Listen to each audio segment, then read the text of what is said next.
like to start a series on meals in a bowl. And the basic principle of the meal in a bowl is different than you think of when you think of a meal in a bowl, like say a bowl of chili or a bowl of soup.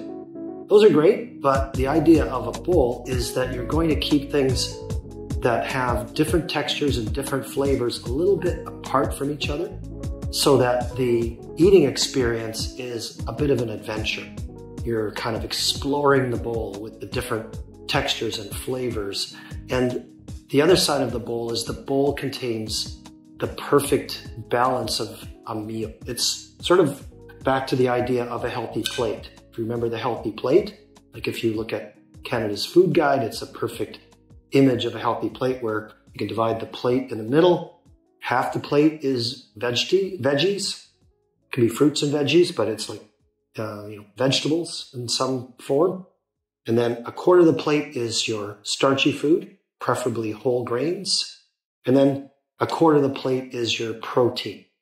And so the idea behind the bowl is that you're going to have everything that composes that healthy plate in a bowl. The thing that makes a bowl important, that makes it sensible to have it in a bowl, is that if you had it in a plate, there's some things that might kind of run away on and might not work as well if it's not in a bowl. I love to cook this way, so a lot of the preparation that I do has to do with making sure that I can quickly make up a bowl. And the key to the bowl is starting by picking your protein. It could be tofu, and believe it or not, you can make tofu taste really, really good, like really good. You'll want to eat tofu if you cook it right. So one of the things that I've done over the last few years is to adapt to learning how to make meat travel a lot farther a distance. So instead of, the typical way that you eat big chunks of meat, in most countries, meat is so expensive that they've had to figure out how to make it go further. I think that's kind of where this comes from. But the reality is we don't need as much meat as we probably have been brought up eating. You don't really need to have like a 16-ounce steak. Once in a while, that's great. But for the most part, it's, number one, very expensive. And number two, it's probably not super good for you. Whereas eating a little bit of meat, it probably is still very healthy. So what I do is I'll look for good deals at the grocery store. And then when I find a good deal, I might buy quite a large quantity, come home, take a bit of time to portion the meat up and to prepare it so it's going to be useful for something like a stir fry or other kind of bowl. So for instance, I bought a big piece of meat.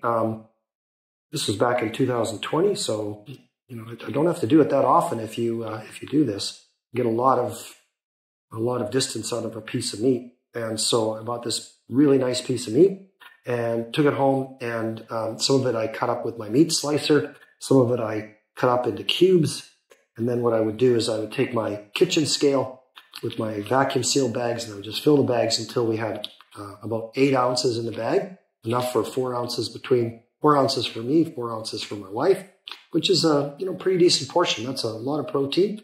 And it's enough that if you flavor it right in something like a stir fry, it actually feels like you've eaten all the meat you need.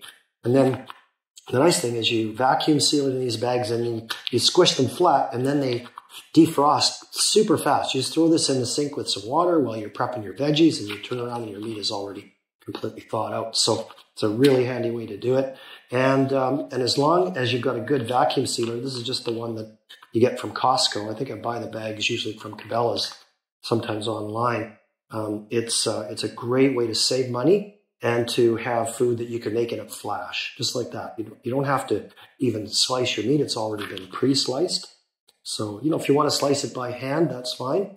It's a little easier if your meat is partially frozen to make nice thin slices, even if you're using a meat slicer. But in any case, there you go. So there's sliced beef. There's beef cubes. I do the same thing with chicken. This is some boneless, skinless chicken thighs. And same thing, you make sure that when you're doing the vacuum sealer, you squish it down flat, and then it's got a lot of surface area, so it defrosts really quickly.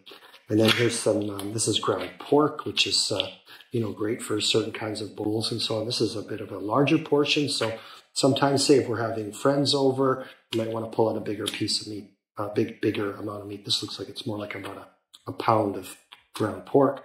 So for, say, stir-fried green beans, this is one of the key ingredients, and you can make a really big batch for this. So that's the idea. You need in your bowl, you need a protein that you're going to marinate and cook separately. Set it aside so that it's taken out of the wok or the pan at the perfect level of doneness. With the tofu, there's some special strategies to make sure that you get the tofu nice and crispy with a nice kind of crust on it that gives it a really delicious flavor. And if you don't like it the way we're going to show you in one of the upcoming episodes how to make tofu, then you get your money back.